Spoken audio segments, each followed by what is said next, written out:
Now for the big moment. Ladies and gentlemen, please join me in welcoming Dr. Katherine Rowe as the next president of the College of William & Mary.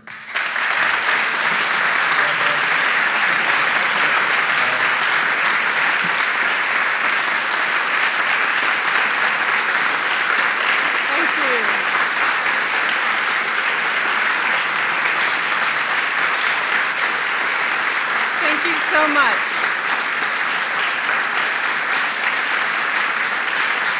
Thank you.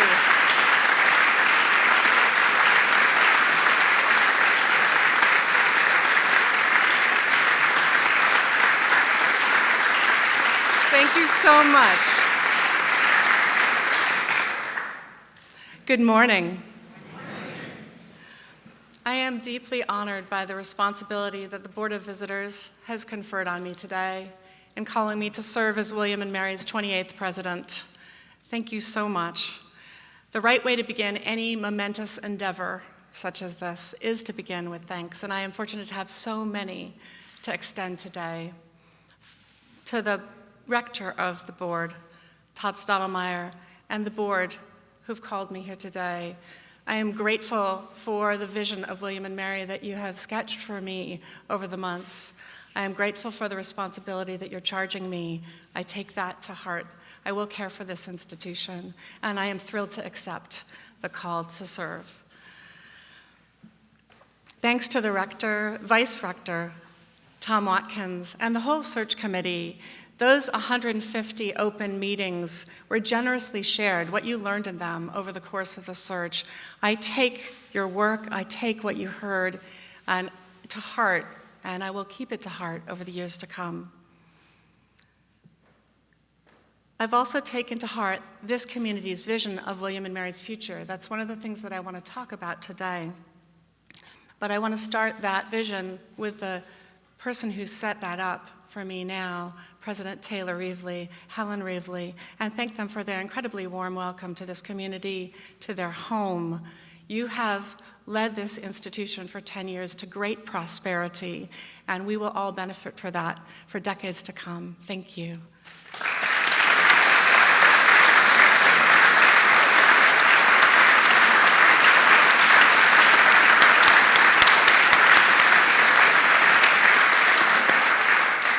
Chancellor Bob Gates, your early counsel, a wonderful counsel on leadership, was an invaluable resource.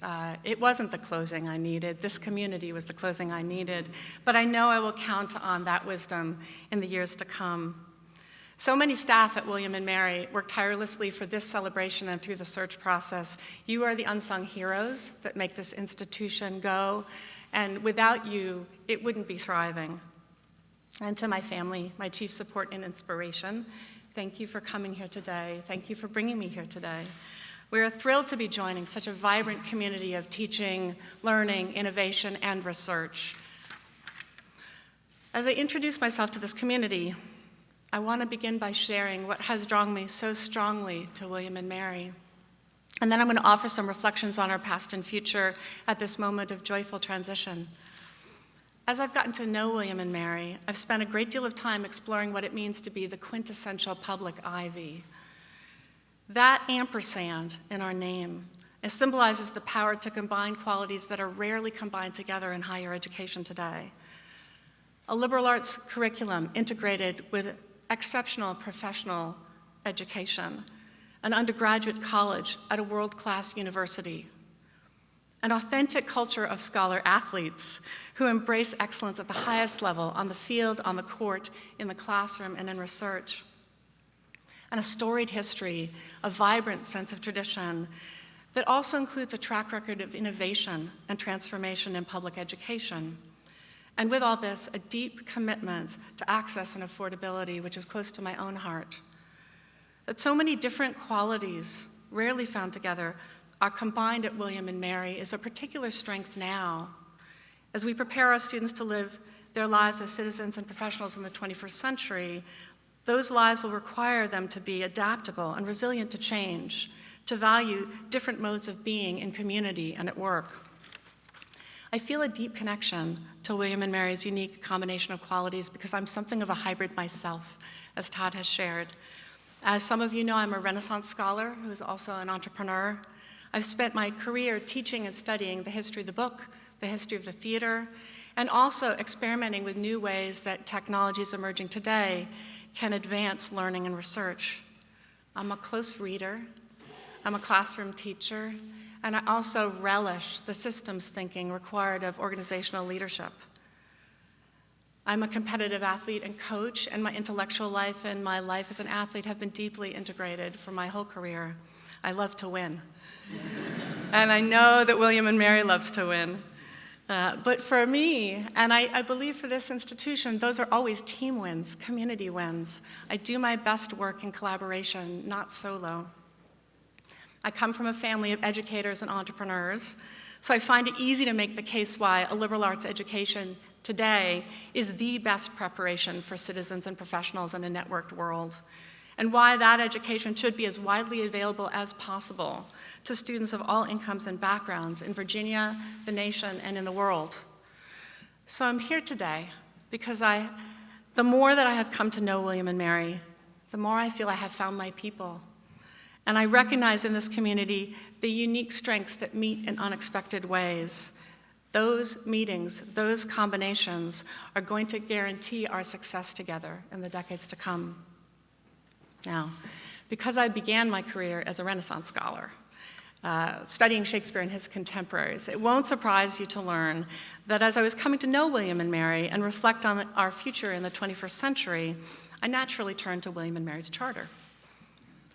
I wanted to seek insights from that charter into how our founders, King William III, Queen Mary II, understood what they were creating an ocean away. Now, I'm familiar with letters patent, which are the documents with which a royal couple draft and authorize a new institution and charge its leadership with their duties and responsibilities. Reading the charter, the first thing I was struck by is how forward-looking it is. It envisions the founding of a place of universal study. Universal study, by the way, in the Renaissance means all of the fields of knowledge and creativity for all persons and for the whole person, the whole self. This charter was written during a period of tremendous political upheaval, religious dissent, and rapid colonial expansion. So the idea of achieving anything universal at that moment was every bit as difficult and complicated as it is today. I'm going to come back to that complexity in closing, but I just want to note now that because the moment of founding was one of transformation, the charter is full of language empowering its leadership to use their best judgment in the present time and space, in measured planning, quote, as the major part of them shall think fit. And importantly, that planning is always for the future. Our heirs and successors and their successors are those for whom we plan. And we plan toward the ultimate goal of establishing an institution to continue for all times coming.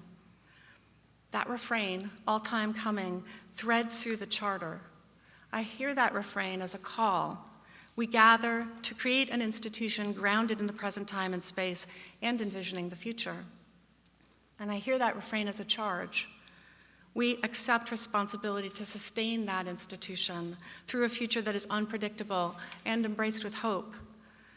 Since those words were written, William and Mary has transformed itself over and over. The university has been a leader in many different aspects of higher education, in founding the first school of law in the United States, in cultivating the education of teachers, the highest calling in a democracy, more recently in business leadership and in world-class research in the service of the public good. At William & Mary's School of Marine Science, as we've seen, and other graduate and graduate professional programs in arts and sciences, business, education, and law, we see service to the Commonwealth of Virginia and the nation, to industry and policymakers, and service to the public in the generation of new knowledge. And William & Mary's vibrant undergraduate programs have steadily evolved in ways that define and redefine the liberal arts today. That's clearly continuing, with exciting explorations of new horizons, such as design and engineering, critical analysis of data, the digital humanities, and many more. So from our deep past, since the 17th century, Up through bold innovations such as the William and Mary Promise, few other institutions in the United States can claim such a history of successful self-transformation in the service of the liberal arts mission. My scholarship and the leadership roles that have brought me to this moment have been dedicated to the idea that sustained, thoughtful innovation is necessary for advancing the core values of the liberal arts, so I feel a deep connection to William and Mary's history of intentional, mission-driven transformation.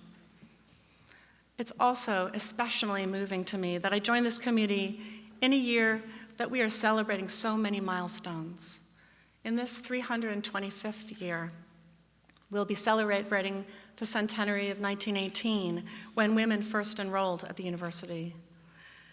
This is also the 50th anniversary of the first African-American undergraduates in residence at William and Mary. So I want to pause on the importance of this year-long commemoration, on the tremendous value of the opportunity we have now to take an open and honest look at our history and acknowledge the inspiring courage of the three alumni, Lynn Briley, Janet Brown Strafer, and Karen Eli, and those who followed them in beginning the process of fully integrating William and Mary. These anniversaries are key moments of recognition at William and Mary that a more sustained commitment to the principles of universal study is required to achieve the excellence to which we aspire. So I'm going to give you the three lessons that I take for these anniversaries into the year ahead. The first is that a learning community that is rich in diverse persons, viewpoints, experiences, and modes of knowledge-making is the best preparation for citizenship and professional life in a pluralistic democracy. Because that preparation is what will enable us successfully to navigate complexity during a period of rapid change nationally and globally. The second lesson is that we will never be done striving to affirm and not cover over our differences, to redress inequity, and to seek to make William and Mary a place where students, faculty, and staff from diverse backgrounds, income levels, and identities participate fully. The poet Claudia Rankine has written powerfully about the work required to sustain what she calls the human capacity to meet, to come together in a way that intentionally embraces our differences. In one of my favorite poems, she uses metaphors of physical force, gravity, the centripetal pull of two bodies toward or away from each other. These two will survive in their capacity to meet, she writes, to hold the other beneath the plummeting, in the depths below each step full of avoidance. What they create will be held up, will resume. The appetite is bigger than joy, indestructible, for never was it independent from who they are, who will be. These resonant words bring me to what I see as the third lesson that we can learn from William and Mary's milestones this year, and you will hear me say this often. Diversity accelerates innovation. When you welcome people from different backgrounds and experiences into any discipline, any business, any organization, any community, you generate new kinds of questions. You gather and analyze new kinds of evidence. You practice new business processes. You build new organizational structures. And you cultivate new methods of inquiry. As your 28th president, as I meet many of you for the first time, I ask for your partnership, the partnership of faculty, staff, students, the board, alumni, friends in the Commonwealth of Virginia and beyond. With your partnership, my hope is that these two aspirations, towards inclusion and towards innovation that advances and preserves William and Mary's mission of liberal arts for the public good, these two will be durably linked together now and for the future as they were imagined to be in our charter. Thank you so much.